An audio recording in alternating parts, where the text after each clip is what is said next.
Palm Beaches. From outdoor adventures and laid-back beaches to thrilling family attractions and animal encounters, the Palm Beaches have something for everyone. Discover premier resorts with creative kids clubs that will keep the little ones entertained while you enjoy world-class golf and spas. We are the original, the one, the only, the Palm Beaches. Plan your trip at thepalmbeaches.com. At Loan Depot, we're big on home. Home games, home teams, home field advantage, and you better believe it, home runs. For us, home means everything, which is why we're offering more options that make buying your first home easier and more affordable. No matter where you are on your home ownership journey, round the corner to loandepot.com and let us help get you home. That's loandepot.com. We're on deck ready to hit it out of the home ownership park for you. Call for cost information and conditions. Equal housing lender. Licensed in all 50 states. NMLC ID number 174475. Hey, it's the Good Greek Spiro, and when it's time for your next move, trust the brand the Miami Marlins trust, the Good Greek. As the National Mover of the Year and Florida's most preferred, Good Greek will make your move a home run every time. Whether it's across town or across the country, trust America's best mover to get you there safely. Schedule your move today at goodgreek.com, the official mover of your Miami Marlins and National Mover of the Year, Good Greek. Good Greek, moving and storage, your superhero movers.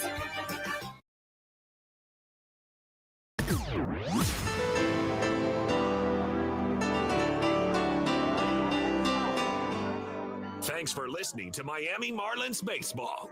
Marlins Baseball is brought to you by ADT, the official smart security partner of the Miami Marlins.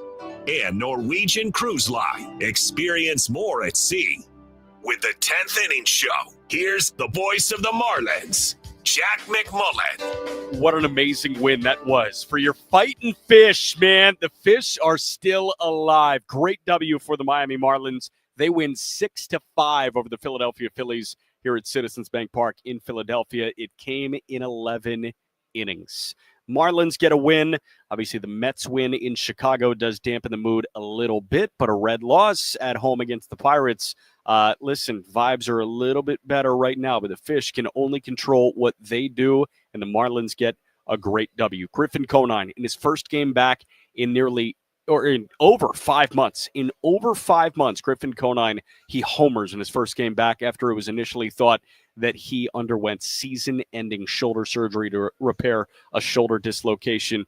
But Griffin credited the great work of Dr. Neil Elatrosh in L.A. and, of course, the rehab team of the Miami Marlins led by Mike Chamberlain, who did great work with Griffin Conine. Griff homered in the 8th inning. Heriberto Hernandez tied the game on an 101-mile-an-hour fastball. He deposited it into the seats in left center.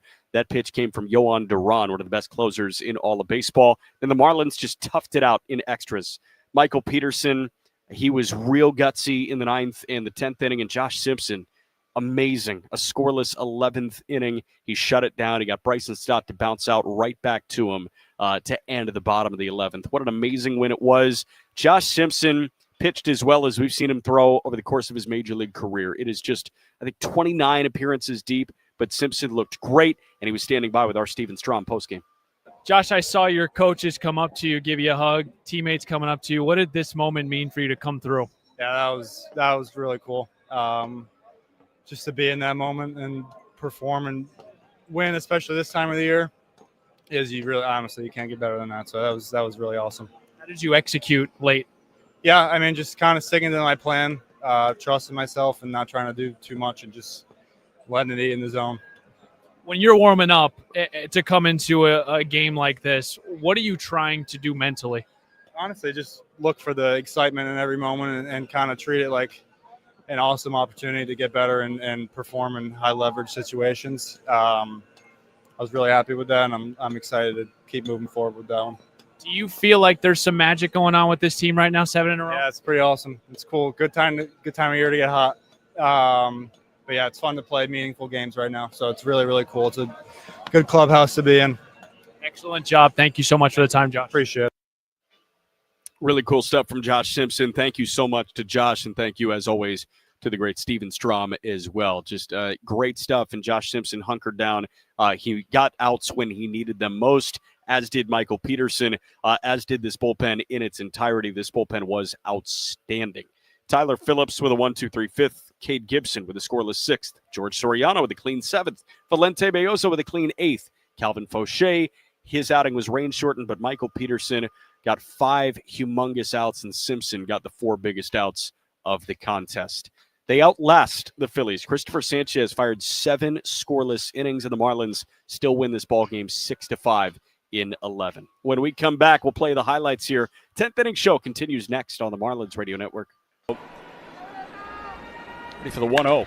And he rips that one on the ground. That is a fair ball down the third base line. Brian Navarreto plates another run for the Fish. He chugs into second. And how about this guy? 5 years in between big league opportunities. He homered in his first plate appearance back, and he delivers a humongous RBI double to give the Marlins a 2-run lead in the top of the 12th. And the 1-1. That one ripped on the ground. That's eating up the backhand of the shortstop Duran, and that gets into left field for a base hit. Dane Myers plates Navarreto from second, and that's another run across. RBI for Dane. It's 6-3 Fish in the top of the 12th. Jack Leiter with the infield in. First pitch, Troy. He loops into shallow left center field. That's in for a base hit. Otto can practically walk home, and that's an RBI knock for Troy on the first pitch he sees. He got 97 high and tight. He shoved it off the handle of his bat, and it's 1-0 Fish in the top of the second. 2, as Gabby mentioned, infield in. The pitch. Wagaman drills out to left, hanging up on a line for Osuna. He makes the grab. Norby tagging. Throw coming home is not cut off, but it's a little bit offline, and that's a sacrifice fly. Norby comes in from third. Wagaman plates him with a sacrifice fly, and we're tied at 2 in the top of the. We're knotted at 2. First pitch to Troy Johnston. That one ripped out to right field. That's sending Duran back. He's looking up, and it's gone. A line drive got out in a blink. And Troy is absolutely fired up. Tied no more. A solo shot from Johnston on an absolute laser beam. And it's 3-2 Fish in the top of the 6th. In right field. 1-0 pitch. Norby drills high in the sky out to left. Osuna is. Radio Network.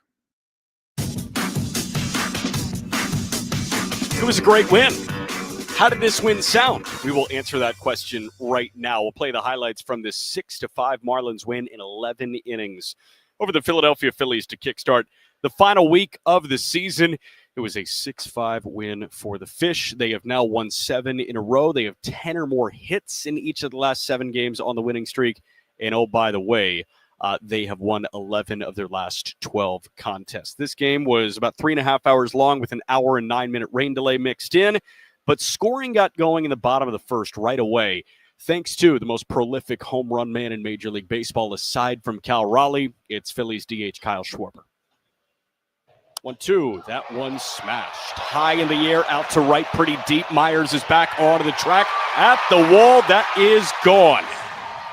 Second deck to straightaway right field. That's home run number 54 for Kyle Schwarber. And the Phillies open scoring in the home first. It's 1-0 Philadelphia. Edward Cabrera made his first start in 3 weeks. He came off the IL with an elbow sprain for this one. He allowed the home run to Schwarber, and then in the second, a 2-run shot to Otto Kemp. First pitch to Otto Kemp. That one sprayed out to right. Conine on the move, back to the track. He's looking up, and that was a liner that peeled all the way out of here. Somehow, Otto Kemp just shoved the ball out of the ballpark to right center. It's an opposite field home run. That's homer number 7 on the year for Kemp. And it's 3-0 Philly in the bottom of the second. The next thing we got to play for you didn't come until the top of the 8th inning. I mean, this thing was on cruise control for the Marlins bullpen. Credit to them. And also Christopher Sanchez. Again, he went 7 scoreless innings. This guy has been amazing against the Miami Marlins this year and over the course of his career. He's been amazing against everyone. The ERA sits in the 2.5s right now. But in the top of the 8th, in his first game since April 19th, Griffin Conine made some magic happen. Especially with a guy that could spot. 3-1 to Conine. He smacks high in the air, out to right and deep. Kepler is back. He's looking up, and that is gone. His first game in 5 months.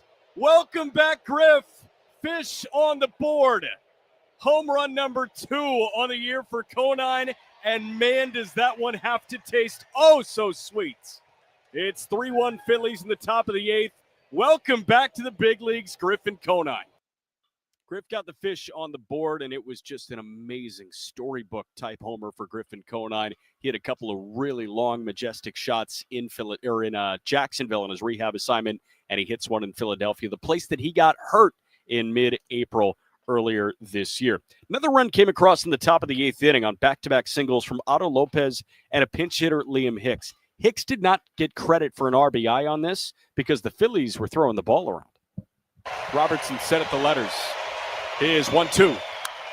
Is lifted out to left center field. That's in for a base hit. You got Otto around second. He heads to third, and Liam Hicks has a pinch hit single. The Marlins have the tying run on base. Now Otto breaks for the plate as that throw got away, and Otto with a head-first dive is in safely.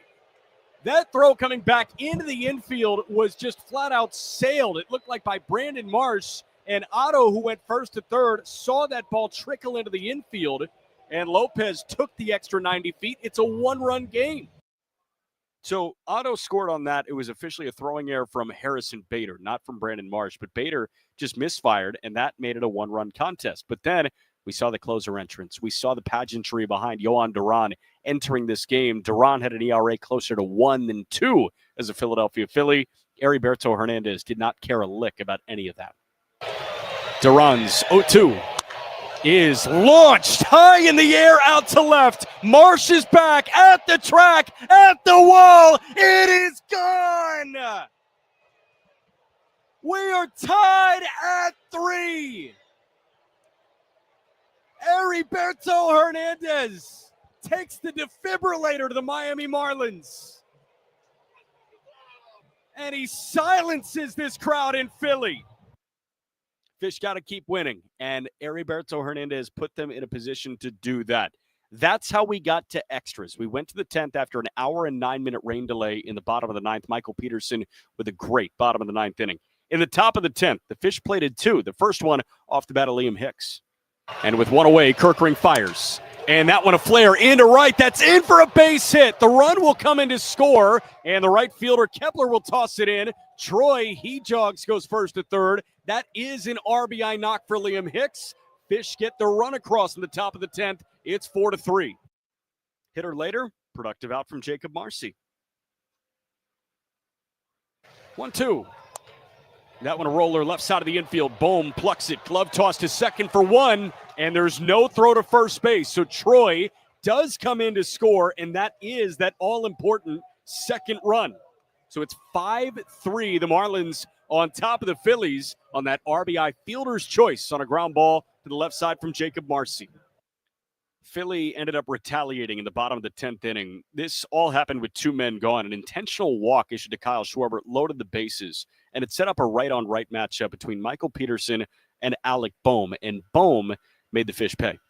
Right hitter fires, and that one flared into shallow center field. Marcy coming on. He grabs it on one hop. They're going to send Stott around third. He comes in to score. That's an RBI single, and it's a one-run game. It's 5-4, and the tying run pushes into scoring position.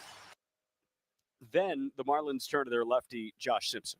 Simpson came on. Michael Peterson saw Garrett Stubbs, standing at second base. Again, with 2 men out, the lefty Simpson was trying to get the final out of the game, but then Rob Thompson went to his bench. He pinch hit Nick Castellanos for Brandon Marsh, and Castellanos knotted this game up in the home 10th.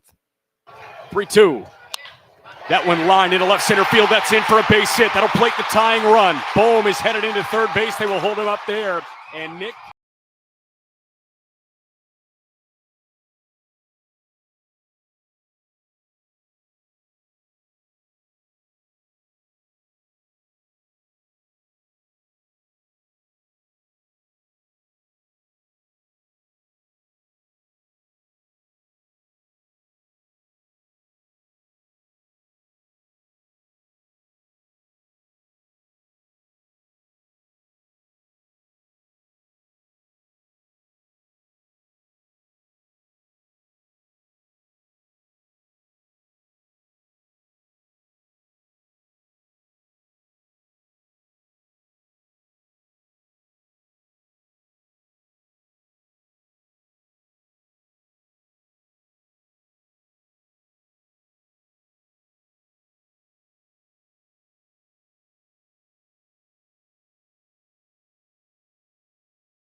Ready for the 1-0.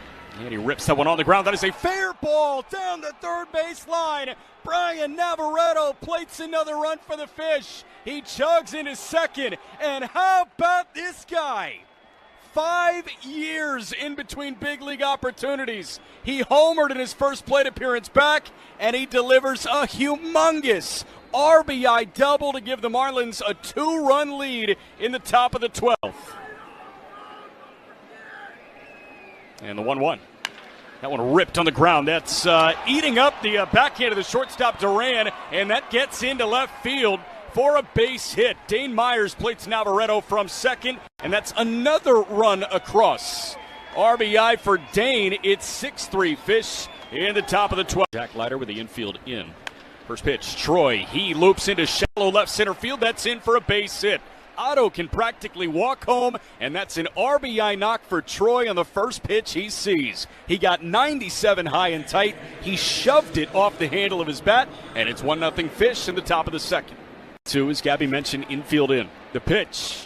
Wagaman drills out to left, hanging up on a line for Osuna. He makes the grab. Norby tagging. Throw coming home is not cut off, but it's a little bit offline, and that's a sacrifice fly. Norby comes in from third. Wagaman plates him with a sacrifice fly, and we're tied at 2 in the top of the. We're knotted at 2. First pitch to Troy Johnston. That one ripped out to right field. That's sending Duran back. He's looking up, and it's gone. A line drive got out in a blink. And Troy is absolutely fired up. Tied no more. A solo shot from Johnston on an absolute laser beam. And it's 3-2 Fish in the top of the 6th. In right field. 1-0 pitch. Norby drills high in the sky out to left. Well, the Marlins get the win over the Philadelphia Phillies 6-5 in 11 innings. We will play Clayton McCullough in a moment. But Carlos Picari, who has done a great job at studio all night long, will hop back into this StreamYard program. Yeah, there we go. And we are set to play Clayton McCullough. 6-5 win for the Fish in 11 innings. Here was the skipper after this one. Clayton, what did it take to win tonight?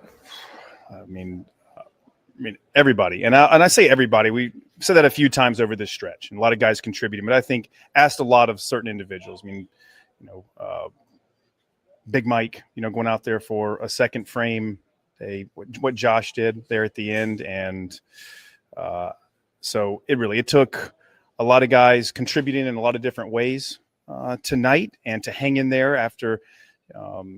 Christopher Sanchez is, he's as good a pitcher there is in the major leagues. This guy's really tough. And for us to go down early and just hang in there, and all the guys that came in out of the pen did a great job of just giving us a chance to kind of claw back. So we got some big homers late, obviously, today. But this was, again, for me, just a real testament. These guys, just their character and their ability to hang in there and just keep on plugging away. Do you feel like there's some magic going on right now in the clubhouse?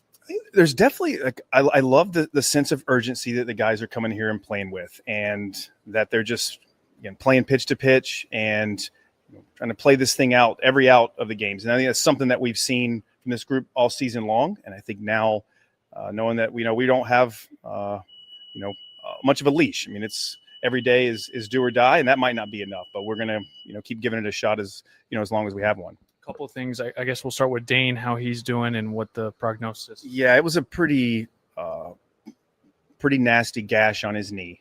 Dane's gonna have to go on the IL for this, and unfortunate, but I think we see what Dane. That's just what he does. He goes back trying to make a play, and so it's a pretty nasty cut on his knee. That's all I got for it right now. Your thoughts on Cabby? Yeah, I mean, really, I think Cabby coming off the layoff, and I thought his stuff was exceptional. That was good. He came out of it feeling great. First couple innings, didn't really have the same kind of feel for his breaking stuff like he's had, and stressful first couple of innings, and then I thought, really the last couple, he looked good, and that was kind of where we thought tonight we probably would get around 70 pitches and 4 to 5 up. So I love how he finished, and that he came out of it feeling strong, and he felt good. So. From that end, that was a real positive takeaway. Going back to Dan real quick, was it on the chain link part? You know what? I'm not really sure. Just saw him in there. It could have been on the chain link or down maybe towards the bottom. I'm not exactly sure. Briefly touched on Simpson. He's had some rough times this season. For him to come up big like that. Yeah, huge. And young player, veteran like are going to have tough moments. And Josh is a young player getting his first real exposure at the major league level, and really proud of him. How he was able to come into an incredibly tough spot and hasn't been used a whole lot recently, and to be able to go out there and do what he did, go back out for that next inning and buckle down and get it done. So hopefully that he should be very proud of the work he did. And, our team needed that, and Josh stepped up for us. Well, sort of the decision process, intentionally walking Kyle and then a couple batters later going Simpson. How close were you to maybe bringing him in? Or? With Schwarber there, I just seen enough of him hitting. And, Big Mike didn't have much left. And they're going to give him one more shot with Baum to try to end the game there. And, he got a base hit, and then, good chance maybe Kepler gets hit for, but that was probably it for Mike. And, bring Josh in here. And Castellanos had a really nice at bat to get a big hit. So the decision to walk Schwarber, I didn't really think that much about it. That he's just not going to be the one that I was going to lose it with. I know there's been some impressive home runs this year with like Stowers against Mason Miller, but for Bert to get one off clip Duran. Yeah, Duran is, again, an elite closer. It's premium stuff. And Bert, that's, huge. That was a, great swing. And the other homer, Griff's homer. You think talk a lot about what Griff's gone through to get back here. So for him to, hit that homer there, get us on the board and spark some life into our group, that was huge. And then certainly Bert. It's just, Duran's a tough guy to get any kind of a hit off, much less to hit a homer. So Bert's he's been fantastic. What happened as Tyler Phillips was coming off the mound? It seemed like he kind of tossed the ball back in the direction of the dugout, the Phillies dugout. You know what? I didn't see that. What is he was here last year, obviously kind of had mixed results, but what has he added to your team this year? Yeah, Tyler's been great. Really, beginning of the season, we've used him in so many different roles and capacities. He's gone length, he can go short, and we've stretched him out at various points. So his utility, and not more than that, his effectiveness, he's been a really, really bright spot and pleasant surprise for us as this year has gone along, with his ability to take down really valuable outs and provide a lot of different avenues and ways in which that I can utilize him. For lack of a better way of phrasing it, he seems like he kind of has leaned into the craziness a little bit this year. Has that been, I guess, something you guys have kind of encouraged as he just tries to find himself as a major league pitcher? I think it's as much too trust. We think you're really good, and trust your stuff, and don't ease your way into appearances. Don't ease your way through them. Just go be on the attack, because you got a really good arsenal that can get out both right and left. And as this year's continued to move along, his conviction in himself and his abilities continued to shine through. Gus being taken out, was that related to the losing the number of outs, or was that something unrelated? Yeah, Gus forgot the number of outs. And I would have done it right then, but I don't think that would have been fair to Navarreto. So talk to Gus after, and I can handle physical mistakes are going to happen all the time, and they do, whether that's him or anyone else. And that's part of how difficult this game is. It's just that's something there with not just where we are in this point in the season, but anytime. That's a mental mistake that is completely in our control. And so not mad at Gus at all. Just felt like that is, today that was going to be his last play of today's game, and he'll start tomorrow, and we move right past it, but I hope it's something that's the only time in his career that happens. His first game in over 5 months, it's a home run. He gets all right, that was Clayton McCullough. After this one, again, the Marlins win 6-5 in 11 innings, and you heard the reasoning behind Agustin Ramirez being lifted from the game. Just a mental mistake, but Agustin will be right back in the starting lineup tomorrow. Didn't want to thrust Navarreto in there when that double play ball ended the inning. Agustin forgot how many outs there were. He was hung between second and third when the throw went to first base to finish the job.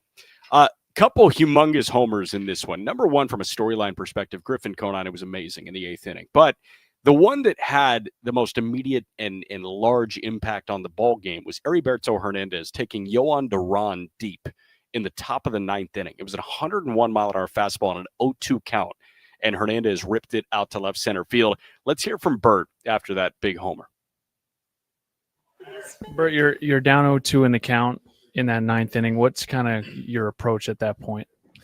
Looking for a fastball, Duran throwing 102, 103. Sometimes I'm just looking for fastball. Doesn't matter the count. I was ready for that fastball. And you got it. Did you know you hit it out once you connected on it? No, Marlin Park, the ballpark is normal fly ball. But when I see the ball like out, I believe that was a home run. What was the emotions when you were rounding the pillows? I was like, oh my God, we tied this game. Oh my God, we tied this game. Okay, if we tie this game and we gonna win this. We gonna win this game. That was my feeling in my talks. Is that the biggest home run you've hit in your career, any level? Yes, that's my bigger homer.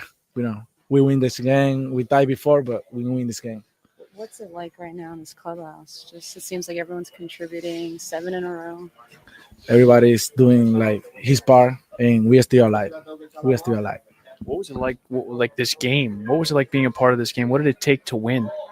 I mean, I feel like this is like those 3 games gonna be all my best game like in my life. Everybody thinks the same thing, and we're gonna play very hard. And those games, I mean, we wanna win. Just that. All right, that was Heriberto Hernandez again, a humongous game-tying home run at the top of the ninth to keep the Fish alive. And you heard him say it, we're still alive. We're still alive. We will step aside. 10th inning show concludes next on the Marlins Radio Network. Again, the infield in for Texas. And the 2-2. That one lifted down the left field line and deep. You got Langford working back at the wall. It slams off the top of the wall. He fires it into second. Otto slides into second base, and he's got an RBI double.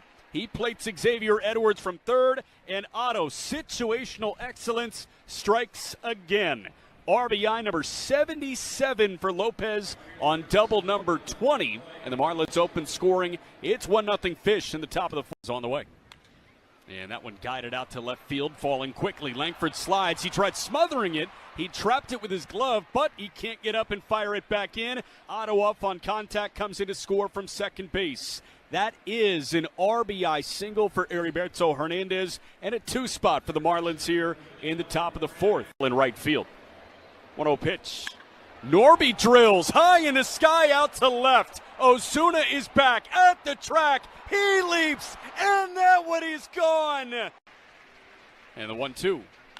Ramirez smokes that. That is a fair ball down the third baseline. Past the dive of Young. Langford goes to fish it out in the corner, and Marcy can jog home from second base. Agustin Ramirez make it a dozen in terms of the hitting streak, and it's an RBI double. 3-0 Marlins in the top of the fifth. Whole win. First pitch to Navarreto. He lifts that out to straightaway center. That is plenty deep enough to plate Pauly. Back to the edge of the track. Hellman makes the grab, but Brian Navarreto does his job. Graham comes in from third. It's a sacrifice fly, and there's that insurance. It's 4-2 Marlins in the top of the seventh. Ask your doctor about Skyrizi, the #1 dermatologist-prescribed biologic in psoriasis. Visit Skyrizi.com or call 1-866-SKYRIZI to learn more. Marlins get a W in 11 innings over the Philadelphia Phillies. Final score, the Marlins 6, the Phillies 5. Great note from our friend Golly Sharoni of Marlins Communications that she just passed along here. The Marlins are now 41-38 on the road.